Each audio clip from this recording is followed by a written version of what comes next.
আবহাওয়া অফিস জানায় কক্সবাজারে মঙ্গলবার সকাল ৯টা থেকে বুধবার সকাল ৯টা পর্যন্ত ২৪ ঘন্টায় ১৫৫ মিলিমিটার বৃষ্টিপাত রেকর্ড করা হয়। এর মধ্যে সবচেয়ে বেশি বুধবার ভোর ৬টা থেকে ৯টা পর্যন্ত ৩ ঘন্টায় ৫৪ মিলিমিটার বৃষ্টি হয়।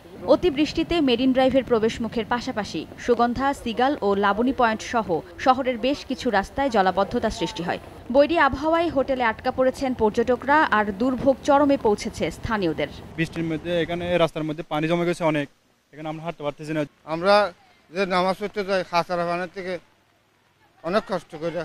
মঙ্গলবার রাত থেকে বান্দরবানে বৃষ্টি না হওয়ায় নতুন করে আর কোনো এলাকা প্লাবিত হয়নি। বুধবার সকালে পানি কিছুটা কমে আসায় বান্দরবান চট্টগ্রাম রুটে বাস ও ট্রাক চলাচল শুরু হয়। তবে বান্দরবান রাঙামাটি রুটে যান চলাচল এখনও স্বাভাবিক হয়নি। বড় যানবাহন চলাচল করলেও প্রাইভেট কার সহ ছোট যানবাহন চলাচল বন্ধ রাখা হয়েছে।